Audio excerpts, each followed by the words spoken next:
एक समय की बात है। भारत की पहाड़ियों में बसे एक छोटे से गांव में बंटू नाम का एक छोटा लड़का रहता था। उसका परिवार गरीब था लेकिन प्यार से भरा हुआ था। उसके पिता रामदास खेतों में मजदूरी करते थे, जबकि उसकी माँ मीरा घर और उनके छोटे से सब्जी के बगीचे की देखभाल करती थी।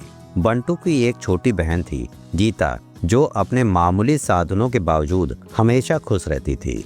उनके छोटे से घर में जीवन कठिन लेकिन खुशहाल था। परिवार की सबसे प्यारी चीज एक बड़ी पुरानी चादर थी जो पीढ़ियों से चली आ रही थी। वह घिसी पिटी थी लेकिन इसका भावनात्मक मूल्य बहुत ज्यादा था। अपने संघर्षों के बावजूद परिवार छोटी छोटी चीजों में खुशी पाता था और हर मुश्किल में एक दूसरे का साथ देता था। एक दिन गांव में भयंकर सूखा पड़ा, खेत सूख गए और जो थोड़ी बहुत फसल बची थी वह नष्ट हो गए। रामदास की आय कम होती गई और जल्द ही वे बुनियादी जरूरतों को भी पूरा करने में असमर्थ हो गए। अपने परिवार का भरण पोषण करने के लिए बेताब बंटू ने काम की तलाश में गांव छोड़ने का फैसला किया। भारी मन से उसने अपने परिवार को अलविदा कहा। मीरा और गीता ने उसे कसकर गले लगाया, उनकी आंखों में आंसू भर आए। रामदास हालांकि दुखी था, उसने बंटू को काम खोजने और अपनी स्थिति सुधारने के लिए प्रोत्साहित किया। बंटू ने वादा किया कि जब वह अपने परिवार की मदद करने के लिए पर्याप्त पैसा कमा लेगा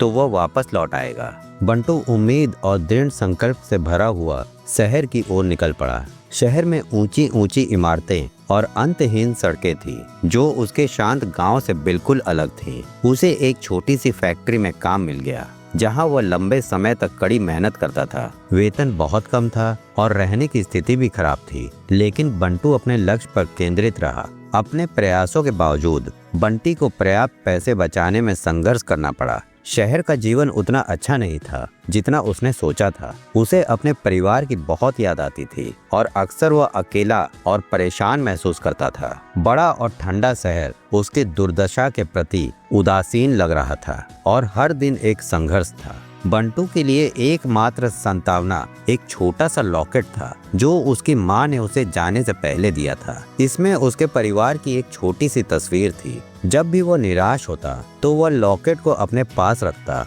और अपने प्रियजनों के बारे में सोचता। उनके समर्थन की याद उसे आगे बढ़ने में मदद करती थी। कई महीने बीत गए और बंटू की स्थिति और भी मुश्किल होती गई। फैक्ट्री में काम करने की स्थिति और भी खराब हो गई और वेतन और भी कम हो गया। उसे गुजारा करना मुश्किल हो गया और कठोर वातावरण के कारण वह बीमार पड़ गया।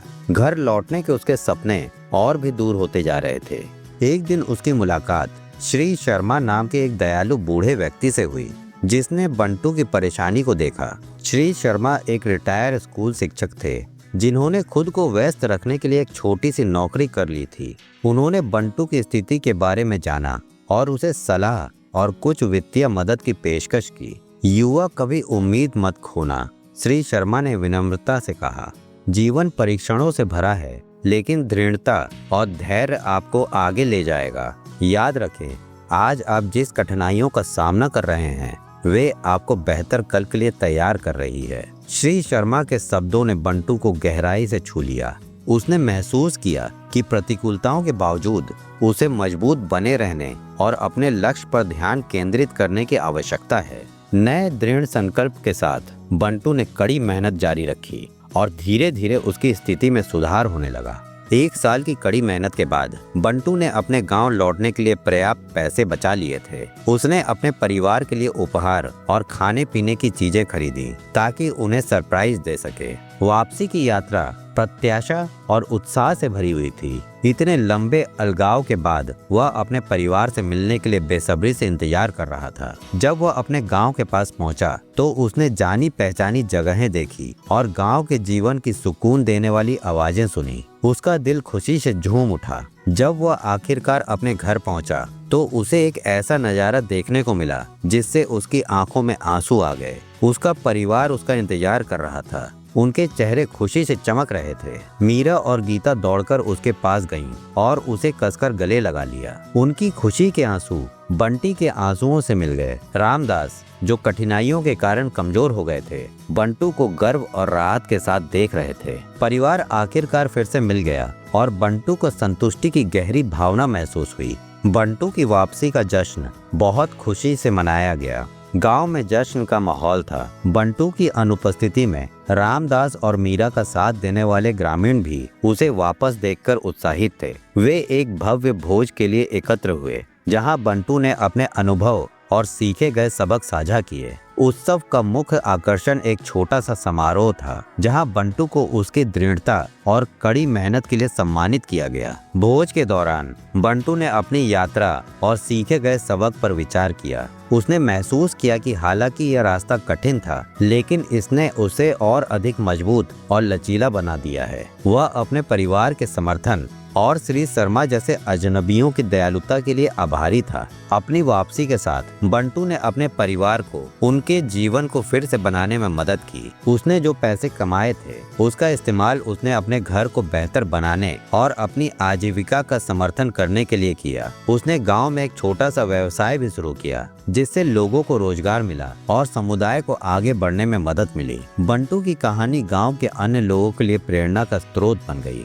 उसकी दृढ़ता और समर्पण की सराहना की गई और उसकी ताकत और प्रतिबद्धता के लिए उसकी प्रशंसा की गई। गांव धीरे धीरे सूखे से उभर गया और जीवन सामान्य हो गया। हर बीतते दिन के साथ परिवार का बंधन मजबूत होता गया और वे कड़ी मेहनत, दृढ़ता और आपसी सहयोग के मूल्यों को संजोते हुए खुशी से रहने लगे। बंटू की यात्रा ने सभी को सिखाया कि चाहे रास्ता कितना भी कठिन क्यों ना हो, दृढ़ संकल्प और प्रेम किसी भी बाधा को पार कर सकता है। साल बीत गए और बंटू की कहानी नई पीढ़ियों को सुनाई और दोहराई गई। यह आशा और लचीलेपन की कहानी बन गई, जिसने बच्चों को अपने लक्ष्यों के प्रति प्रतिबद्ध रहने और परिवार के समर्थन के महत्व को सिखाया। बंटू, जो अब गांव में एक सम्मानित बुजुर्ग था, अपने अनुभव साझा करना और दूसरों का मार्गदर्शन करना जारी रखता है। गांव फलता फूलता रहा और बंटू का परिवार आराम से रहने लगा, हमेशा उन संघर्षों को याद करता रहा जिन्हें उन्होंने पार किया था। यह एक अनुस्मारक के रूप में कार्य करता है कि विपरीत परिस्थितियों का सामना करने पर भी दृढ़ संकल्प और प्रेम के साथ कोई हमेशा अपने घर वापस आ सकता है। अगर आपको कहानी पसंद आई तो चैनल को सब्सक्राइब और शेयर जरूर करें।